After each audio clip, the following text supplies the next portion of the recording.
Salam, selamat pagi. Puji nama Tuhan, pagi yang ini saya dipercaya oleh Pak Gembala untuk bisa menyampaikan renungan firman Tuhan pada ibadah yang pertama.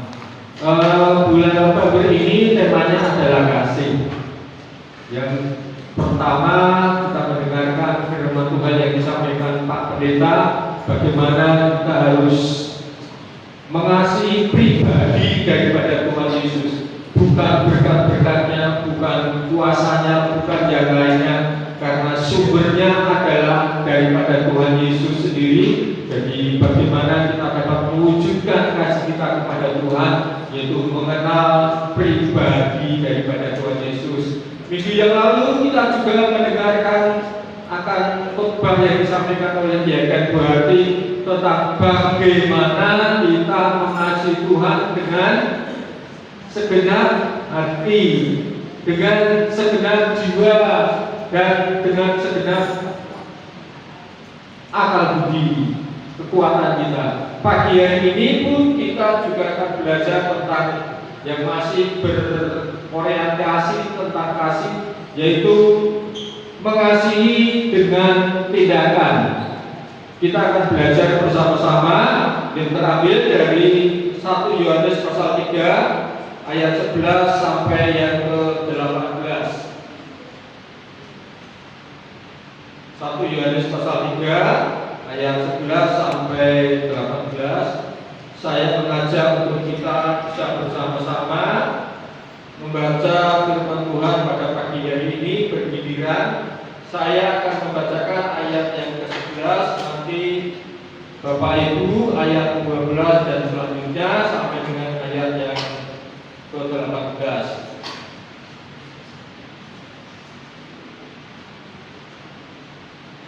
Berikutnya adalah kasih terhadap saudara sebagai tanda hidup baru.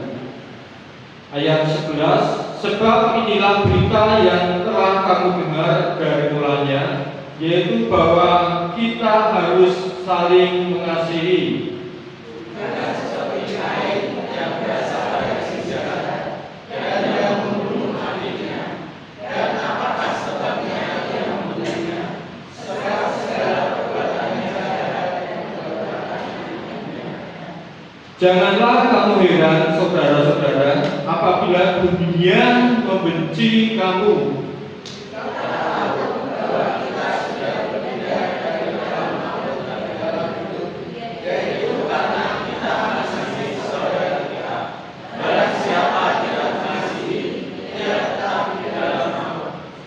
Setiap orang yang membenci saudaranya adalah seorang pembunuh manusia. Dan kamu tahu bahwa tidak ada seorang pembunuh yang tetap memiliki hidup yang kekal di dalam dirinya. Demikianlah kita tahu kasih Yesus, yaitu bahwa Dia telah menyerahkan nyawanya untuk kita. Jadi kita pun masih menyerahkan nyawa kita untuk saudara-saudara kita. Barang siapa mempunyai harta duniawi dan melihat saudaranya menderita kekurangan, tetapi menutup pintu hatinya terhadap saudaranya itu, bagaimanakah kasih Allah dapat tetap di dalam dirinya?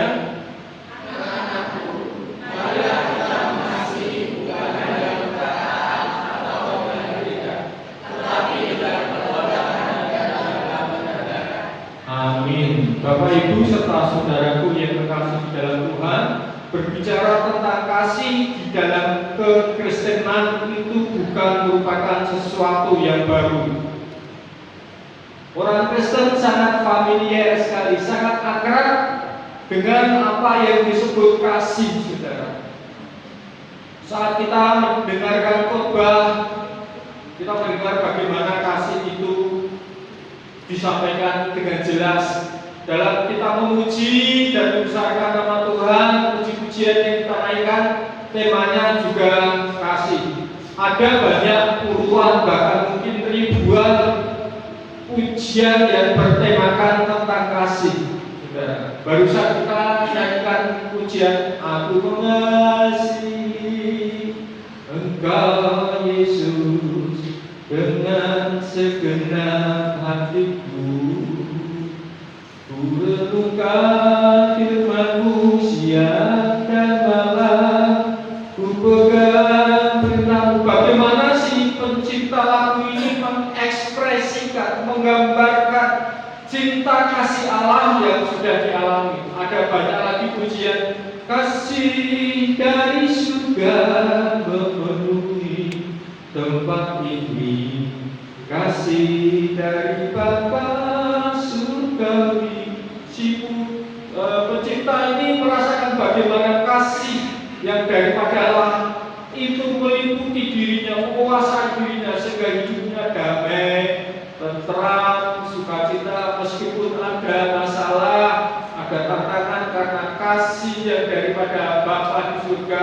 meliputi dirinya. Ada lagi yang mengatakan kasihnya seperti sungai, kasihnya seperti sungai. Artinya bahwa kasih Allah itu seperti sungai yang setiap hari, setiap waktu, setiap saat mengalir di dalam kehidupan orang-orang percaya. Dalam kehidupan Bapak Ibu serta saya, kita merasakan menikmati kasih Allah itu nyata dalam hidup saya. Ada lagi satu pujian yang maknanya sungguh sangat dalam sekali, saudara. Jadi kasih itu saya gambarkan adalah sesuatu yang dominan di dalam kehidupan orang percaya. Apapun yang kita kerjakan, apapun yang kita lakukan, apabila tanpa didasari dengan kasih, itu semua akan sia-sia. Hidup kita, perbuatan baik kita, pelayanan kita, tanpa didasari dengan kasih daripada Tuhan, itu akan sia-sia. Satu pujian yang saya akan nyanyikan, biarlah ini akan boleh menjadi satu dasar hidup kita untuk kita boleh melakukan kasih dalam kehidupan hari demi hari. Jadi renungan kita pada pagi hari ini ada banyak pujiannya. Saya akan nyanyikan satu pujian. Apa arti hidupku Tuhan, jikalau tanpa kasih-Mu? Apa arti pelayananku, jikalau tanpa kasih-Mu? Kasih-Mu, oh Tuhan, ku rindukan selalu. Ciptakan penuhkan dalam hidupku ini, mengasihi sesama seperti teladanmu, mengasihi daku sepenuhnya. Pujian ini mengingatkan buat Bapak Ibu serta saudara, apapun yang kita kerjakan tanpa didasari dengan kasih, itu akan sia-sia. Maupun pelayanan kita, ibadah kita, doa kita, penyembahan kita, apabila dalam hati kita sebagai anak-anak Tuhan, sebagai orang percaya, tidak ada apa yang disebut kasih, itu semua akan sia-sia. Termasuk persembahan nanti yang akan kita berikan kepada Tuhan, apabila tidak didasari dengan kasih, aku mengasihi Engkau Tuhan, itu semua akan sia-sia. Jadi banyak sekali kasih ini dibahas, bukan hanya dalam kita beribadah, bergereja, berjemaat sebagai orang Kristen. Lagu-lagu duniawi pun juga banyak memunculkan satu tema, yaitu tentang kasih, saudara. Saya ingat lagunya Share waktu saya masih muda. Pergilah kasih kejar keinginanku, selagi masih ada waktu, jangan hiraukan diriku, dan lain sebagainya, saudara.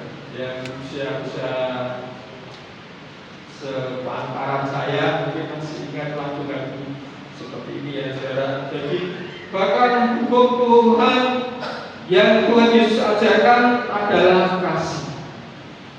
Minggu yang lalu Matius 11, Matius 22 ayat 37, hukum yang terutama dan utama adalah kasihlah Tuhan Allahmu. Itu sebenarnya mengadopsi di Ulangan pasal 6 ayat yang 5 persis saudara. Jadi mengadopsi di Ulangan pasal 6 ayat yang kelima, kasihlah Tuhan Allahmu dengan segenap hatimu, dengan segenap jiwamu, dan dengan segenap kekuatanmu. Hukum yang kedua adalah kasihlah manusia seperti dirimu sendiri. Dan memang benar kasih adalah perintah yang sudah didengar sejak semula. Sejak awal memang Tuhan merancangkan dan memerintahkan kasih. Pada ayat yang ke-11 dikatakan bahwa sebab inilah berita yang telah kamu dengar dari mulanya. Dari mulanya Tuhan sudah mengajarkan kepada kasih, dan itu terus berlanjut sampai dengan saat ini, yaitu bahwa kita harus saling mengasihi. Kata saling mengasihi adalah satu kata yang timbal balik, nggak hanya sepihak. Saya mengasihi istri saya juga mengasihi saya. Itu namanya saling mengasihi. Jadi itu perintah sudah Tuhan firmankan ribuan tahun yang lalu. Kenapa? Karena tanpa kasih maka kehidupan seseorang itu akan hampa. Tanpa kasih dunia ini hancur, saudara. Yang ada adalah benci, dendam, dan balas saling membalas, seperti Israel dan tetangganya yang sampai dengan saat ini perang belum selesai, saudara. Jadi itulah kasih.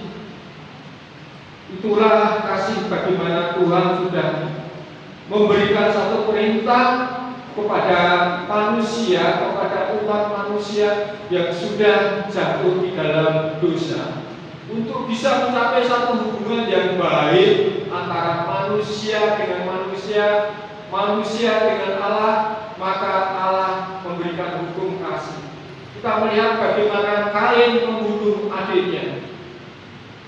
Karena perilaku Kain yang jahat, maka dia tega membunuh adik kandungnya. Karena apa? Tidak ada kasih. Yang ada adalah iri, dengki, kebencian karena persembahan Habil diterima Tuhan, sedangkan persembahan Kain ditolak. Dua bersaudara yang harusnya saling mengasihi, tetapi apa jadinya? Habil dihabisi sedemikian rupa. Karena itu dunia akhirnya membenci kasih, saudara. Dunia memanfaatkan kasih, dunia memalsukan kasih, sehingga banyak cerita bagaimana ketika seseorang mau berbuat baik, ternyata kebaikannya itu dimanfaatkan oleh orang lain untuk berbuat jahat. Ada banyak peristiwa, ada banyak kejadian yang sebulan, 2 bulan yang lalu itu marah, bahkan tidak asing di telinga kita. Bagaimana ada seseorang pengendara naik motor atau mobil melihat seseorang yang berada di pinggir jalan, pakaiannya rusak, mukanya rusak, saudara. Seorang pengendara merasa kasihan, ingin menolong, saudara. Ingin menolong orang yang kelihatannya wajahnya itu sudah penuh dengan belas kasihan. Sebagai seorang manusia yang normal, tapi kadang bertindak seperti itu, saudara. Melihat sesuatu yang kayaknya tidak nyaman di hati, tak tergerak hatinya untuk menolong. Tapi apa yang terjadi, saudara? Justru kebaikannya itu disalahgunakan, dipakai sebagai satu jebakan perangkap untuk bisa merampok, saudara. Beberapa waktu yang lalu kita mendengar kisah cerita tentang ini, tetapi puji Tuhan sekarang sudah sepertinya tidak lagi ada kabar berita seperti itu. Orang yang baik ingin membantu akhirnya dirampok dan kendaraannya diambil. Banyak kejadian-kejadian seperti itu. Jadi sekarang bukan secara pribadi seseorang melakukan perampokan seperti itu, tetapi yang muncul adalah geng motor, saudara. Jadi sekarang sudah masih agak reda, tapi beberapa bulan yang lalu geng motor ini meresahkan masyarakat khususnya Kota Semarang, saudara. Seorang yang berkendara di tengah malam di atas jam 10 sendirian, apalagi seorang wanita, kalau ketahuan geng motor habislah sudah, saudara. Jadi himbauannya adalah pada waktu itu kita harus selalu berhati-hati, waspada. Kalau bepergian jangan lebih daripada jam 10 malam. Kalau ada keperluan jam 10 malam sebaiknya ditunda untuk esok harinya karena kondisi yang kurang nyaman di tengah-tengah kita. Saudara, ada banyak lagi cerita-cerita tentang bagaimana seseorang dapat menunjukkan kasihnya kepada orang lain, saudara. Ada cerita seorang yang sukses, yang kaya, yang terkenal. Semua orang datang pasti menghormatinya, memujinya, dan mengasihinya. Tetapi ketika orang tersebut akhirnya jatuh miskin, hartanya habis, mobilnya habis, rumahnya dijual karena utangnya banyak, dan tidak lagi terkenal, maka tidak ada seorang pun yang akhirnya mengasihinya. Tidak ada seorang pun yang memperdulikannya. Ini seperti kisah Tuhan Yesus, bagaimana ketika Tuhan Yesus memasuki kota Yerusalem, saudara. Ketika mau masuk, ada banyak orang-orang Yahudi yang menghampiri dia, mengeluhkan dia, saudara, sambil berteriak, Hosana, Hosana, terpujilah nama Tuhan, saudara. Luar biasa orang Yerusalem menyambut Tuhan Yesus. Tetapi beberapa hari kemudian orang-orang yang sama, yaitu orang-orang Yerusalem, orang-orang Yahudi, meneriakkan kata, salibkan dia, salibkan dia. Kemana kasih yang beberapa hari yang lalu terlihat begitu luar biasa. Hal-hal semacam ini seringkali membuat anak Tuhan yang akhirnya tidak mau mempraktekkan kasih Tuhan, mewujudkan kasih Tuhan, melakukan kasih Tuhan karena takut kalau dunia memanfaatkan, takut kalau dunia ini memalsukan kasih itu. Tetapi Yohanes mengatakan, kalau dunia membenci kamu, tetaplah berbuat baik, tetaplah mengasihi, jangan membenci, karena ciri kita sudah diselamatkan adalah dengan mengasihi saudaranya, saudara. Mudah, saudara, mengasihi orang yang membenci kita, mengasihi orang yang memusuhi kita. Matius 5 ayat 44 bisa dikatakan, kasihilah musuhmu dan berdoalah bagi mereka yang menganiaya kamu. Mudah mengasihi orang yang memusuhi kita? Sulit, saudara. Bahkan mungkin saya pun masih ragu bisa melakukan apa enggak, saudara. Mengasihi musuh, saudara. Ya ampun, masyarakat melihat wajahnya aja sudah enak, saudara. Baru bertatapan, melihat wajahnya sudah enak, saudara. Sudah gak suka. Kalau diajak bicara, melengos pasti, saudara. Karena apa? Karena menganggap dia adalah musuh. Tidak pantas untuk dikasihi. Tapi musuh adalah harus dibalas. Kejahatan dengan kejahatan itu baru namanya hukum dunia. Kalau kejahatan dibalas dengan kejahatan, apa akhirnya? Perang dunia ketiga, saudara. Karena kejahatan dibalas kejahatan, boleh bolo, balas yang itu. Ini juga dari bolo, akhirnya perang besar dan dunia ini tidak ada kasih. Itulah sebabnya maka Allah memberikan hukum kasih kepada umat manusia supaya mereka bisa berdamai dengan orang-orang, supaya mereka bisa berdamai dengan Tuhan. Karena hubungan manusia dengan Tuhan itu sudah rusak oleh karena dosa, dan itu bisa dikembalikan dengan kasih. Dan itu bisa dipulihkan dengan kasih, saudara. Ayat 14 dikatakan, kalau kita tidak mengasihi saudara kita, maka sebetulnya kita belum selamat atau tetap di dalam maut.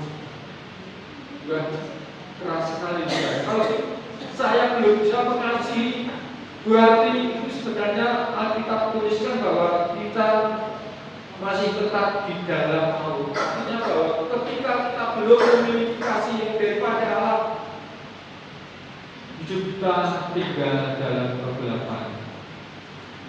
Hidup kita berada di dalam kekelaman, bahkan berada di dalam lembah kematian. Tetapi ketika kita mengenal kasih Allah dan melanjutkan dalam satu tindakan action kita, maka kita boleh menerima satu keselamatan kehidupan yang kekal. Dan kasih yang sejati adalah kasih yang dilakukan, kasih yang diadakan satu tindakan dalam kehidupan kita. Kalau hanya dibatin dan diucapkan saja, tidak ada tindakan, semua orang bisa ya berarti ya. Aku mengasihi kau, aku mencintai kau. Semua orang bisa melakukan itu, saudara, dalam diri kita. Tetapi yang Tuhan katakan adalah kasih yang disertai tindakan. Kalau kita lihat tetangga kita yang mungkin gak punya duit untuk makan, dan kita hanya mengucapkan kasihan ya keluarga Pak Bejo, sudah 2 hari gak bisa makan. Semua orang bisa melakukannya, tetapi kasih yang sejati harus disertai dengan tindakan. Contoh yang tidak asing bagi kita adalah Tuhan Yesus. Bagaimana Dia mengasihi kita, yang walaupun dalam rupa Allah tidak menganggap kesetaraan dengan Allah itu sebagai milik yang harus dipertahankan. Artinya adalah bahwa Yesus itu adalah benar-benar Allah, tetapi Dia tidak menganggap dirinya Allah, saudara. Dia rela datang ke dalam dunia, merendahkan dirinya, bahkan sampai rela mati di atas kayu salib. Filipi 2 ayat 6 dan seterusnya bisa dikatakan seperti itu. Itu merupakan satu tindakan bukti nyata Tuhan Yesus itu mengasihi saudara dan saya. Bukan hanya orang-orang duduk di surga. Umatku berbuat dosa, umatku mengalami masalah, keretakan dalam rumah tangga, kesulitan dalam ekonomi, hidupnya selalu berbuat dosa dan berbuat dosa lagi, tidak dapat merubah dirinya, tetapi senantiasa tinggal di dalam dosa. Bukan seperti itu, saudara. Tuhan Yesus tidak hanya berkata seperti itu melihat jemaatnya Condokusumo seperti ini, tetapi Dia benar-benar membuktikan bahwa Dia mengasihi saudara dengan saya. Dengan apa? Dengan rela mati di atas kayu salib untuk menebus, untuk menyelamatkan kita yang dulu adalah berdosa. Sebab tidak ada sesuatu yang dapat kita lakukan untuk kita memperbarui hubungan kita kepada Allah. Perbuatan baik manusia, amal baik manusia itu tidak dapat membalas kasih Tuhan kita. Selain hanya kita memiliki hati, jiwa, roh, pikiran kita untuk membalas Tuhan, dengan segenap hati, bukan dengan setengah hati, tetapi dengan segenap hati.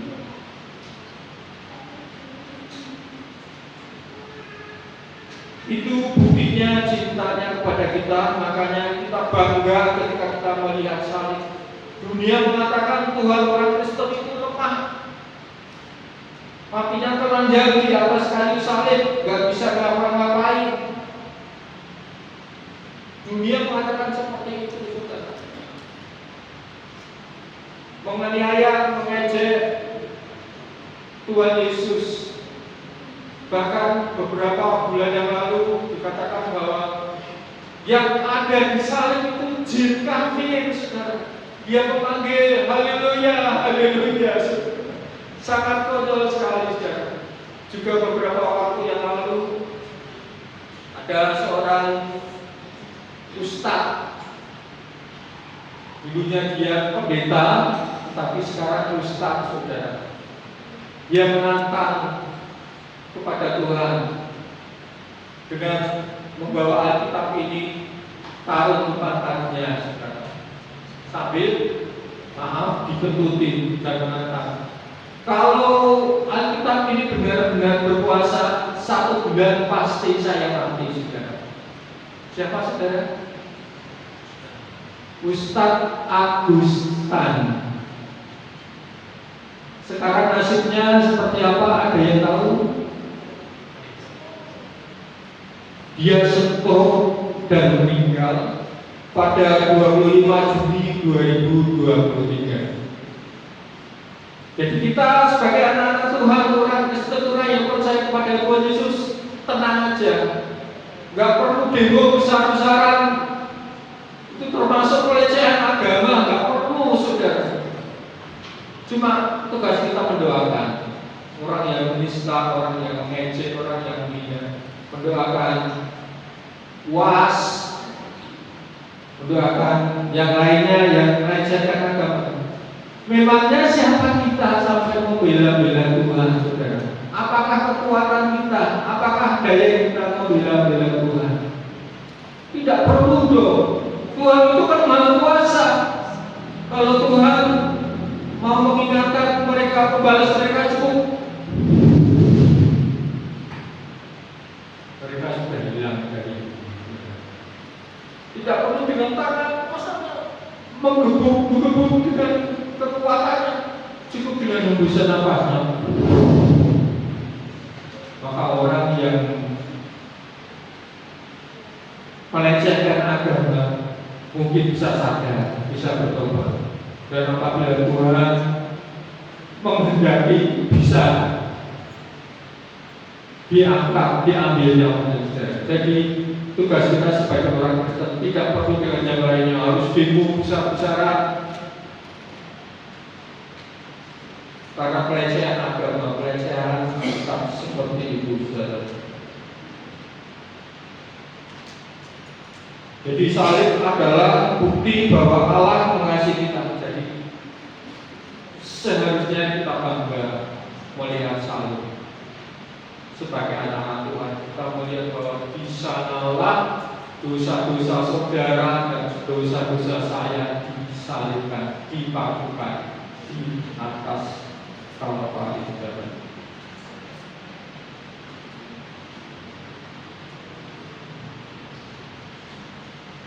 Demikian juga seperti orang tua yang kerja dari pagi sampai sore untuk mencukupi kebutuhan anaknya, dia lakukan itu karena kasih. Dia tidak di rumah terus berteriak-teriak, aku mengasihi engkau, tetapi gak kerja untuk cari makan buat anaknya. Anaknya pasti akan mati. Ini merupakan satu contoh gambaran bahwa Tuhan itu tetap bekerja sampai dengan saat ini, bekerja untuk mensortir, ya saudara. Doa-doa itu saya berpikir itu doa siapa dulu yang ada di dahulukan. Wah, ini tak gato, ini doanya tak dahulukan lagi karena kebutuhannya sangat penting dan mendesak.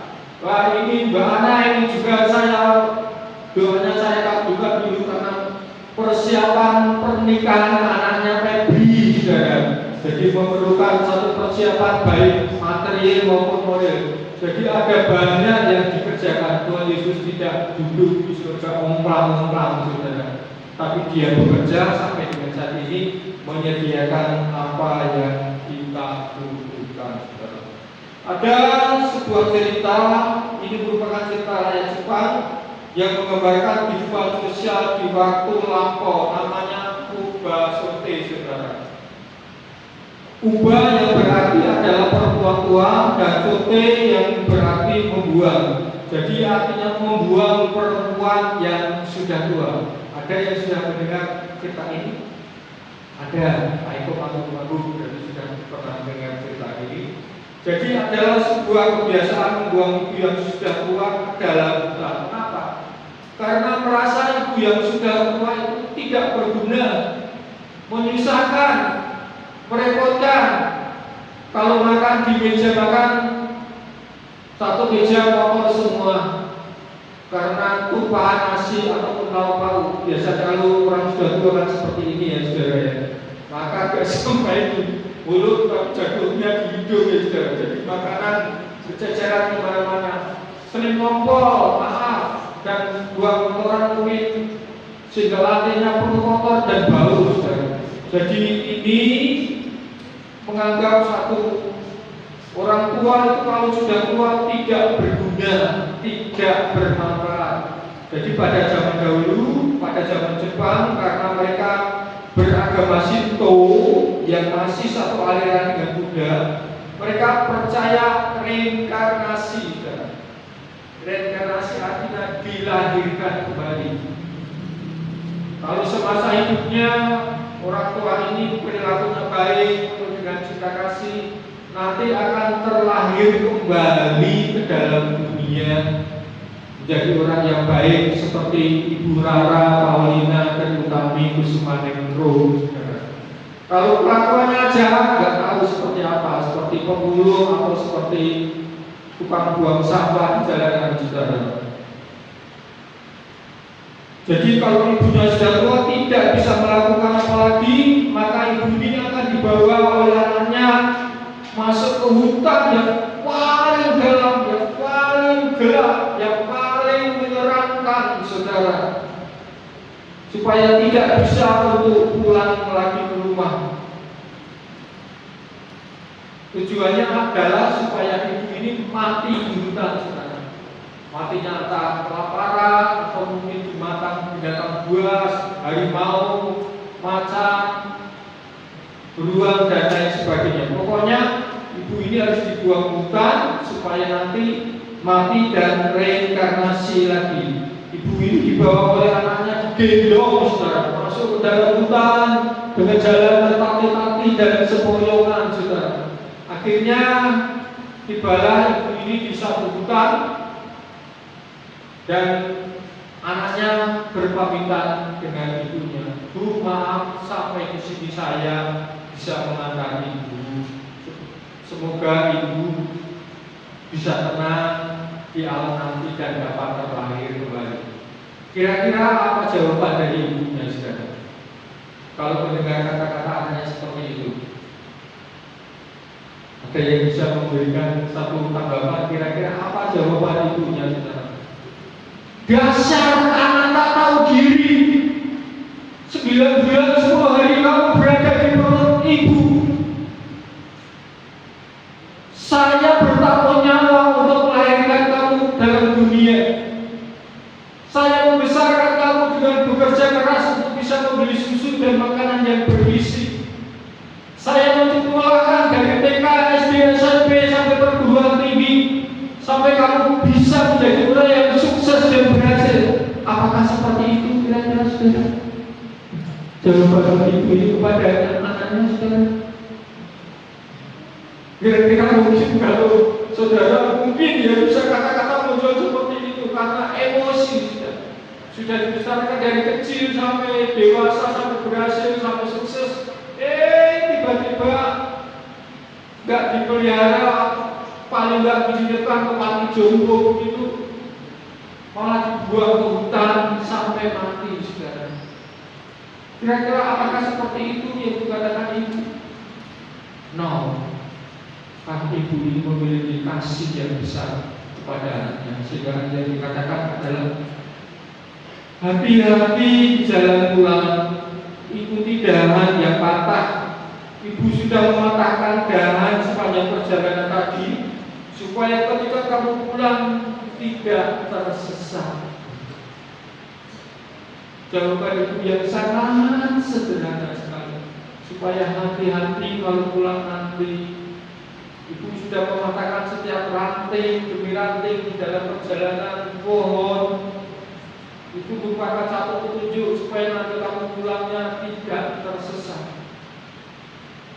Seketika itu anak ini sadar bahwa kasih ibunya terlampau besar. Akhirnya anak ini tidak jadi membuang ibunya ke hutan supaya mati, saudara. Anak itu kembali membawa ibunya pulang ke rumah dan merawat terus, saudara, ibunya itu, meskipun merepotkan, menyusahkan, menjengkelkan, karena anak ini melihat kasih ibu ini terlampau besar buat ibunya, yang sudah mengasihinya sedemikian rupa sejak berada di dalam perut ibunya sampai dengan dia lahir, sampai dengan dia dewasa.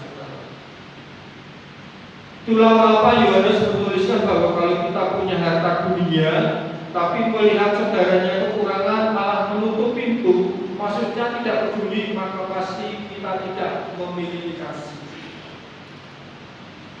Jadi ini merupakan satu ukuran kita memiliki kasih apa enggak kepada sesama kita yang kelihatan saja. Kalau kepada manusia yang kelihatan wujud bentuknya, sosoknya seperti itu, kita tidak dapat belajar mengasihi mereka. Apalagi kepada Allah yang tidak kelihatan, sangat mustahil sekali, sangat tidak mungkin sekali. Sehingga ayat 17 juga katakan, barang siapa mempunyai harta duniawi dan melihat saudaranya menderita kekurangan, tetapi menutup pintu hatinya terhadap saudaranya itu, bagaimanakah kasih Allah dapat tetap di dalam dirinya? Ini jelas ayat 17 sekali lagi kepada saudara-saudara kita yang mungkin secara finansial memiliki satu kelebihan. Kalau kita melihat saudara-saudara kita yang kekurangan, yang membutuhkan tanpa harus bertanya, kita melihat ada yang kekurangan, merupakan Tuhan, mari kita akan membantu mereka. Dan ketika kita mempraktikkan kasih, itu merupakan buah dari karya keselamatan Allah.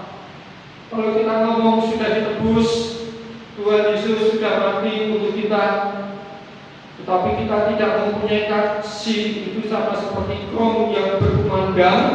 Maksudnya adalah tong kosong berbunyi nyaring, hanya suaranya saja yang gemblegar, tetapi tidak ada tindakan.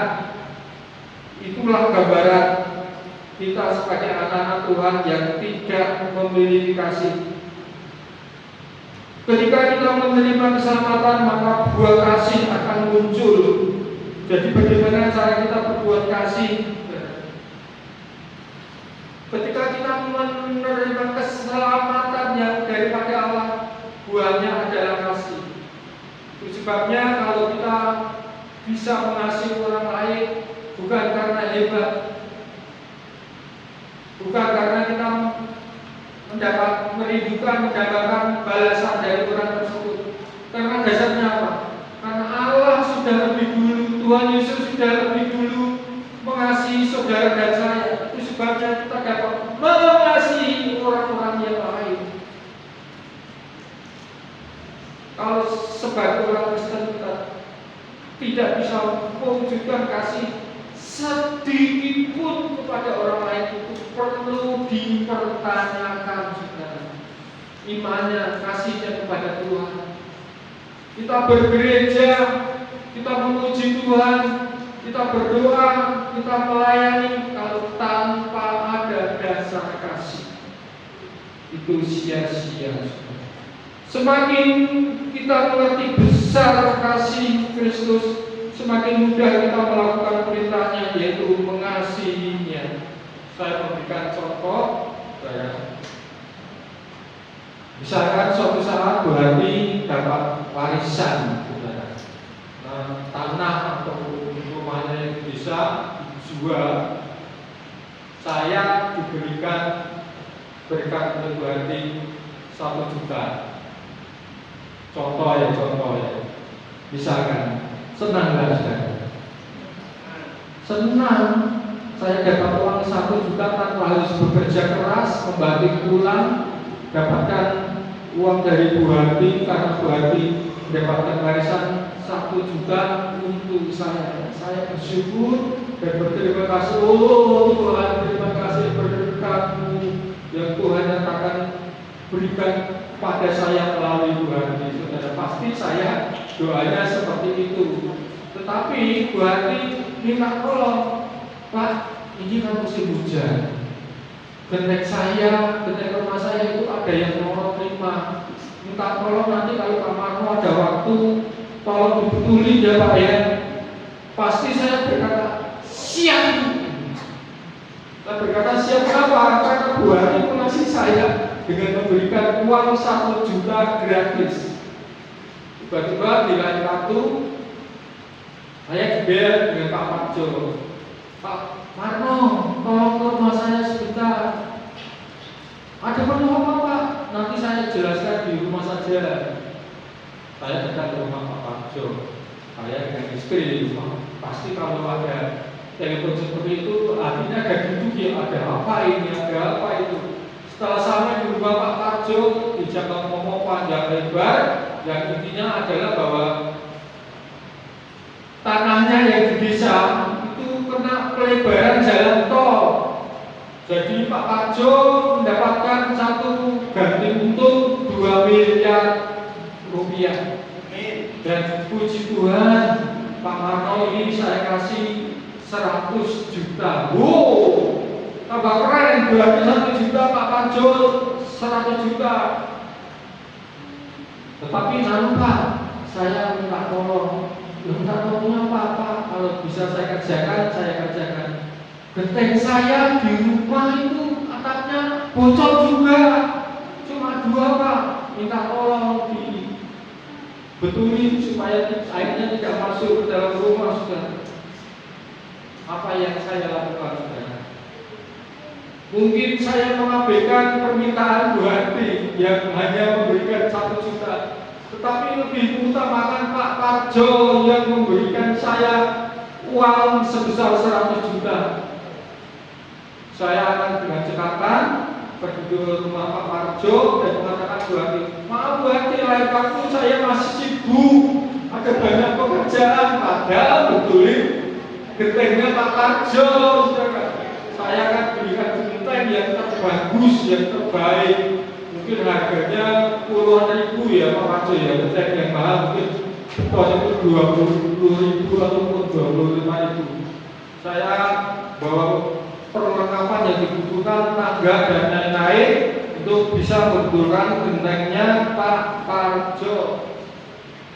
Bila perlu saya membawa tukang-tukang yang terbaik 10 saudara, supaya pekerjaannya sempurna, rapi dan tidak dicacat Pak Parjo saudara.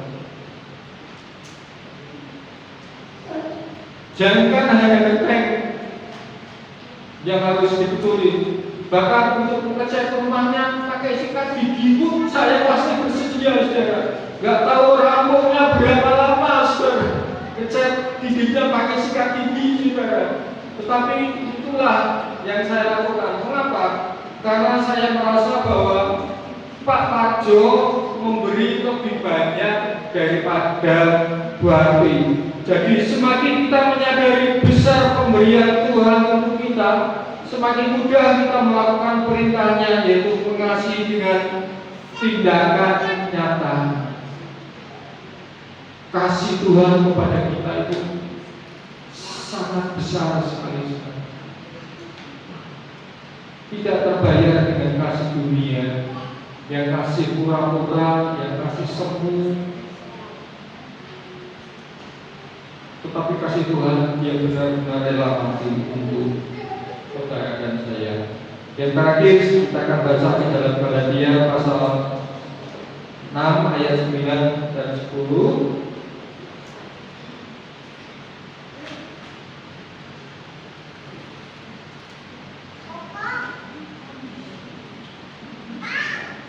Galatia pasal 6 ayat 9 dan 10. Saya bacakan.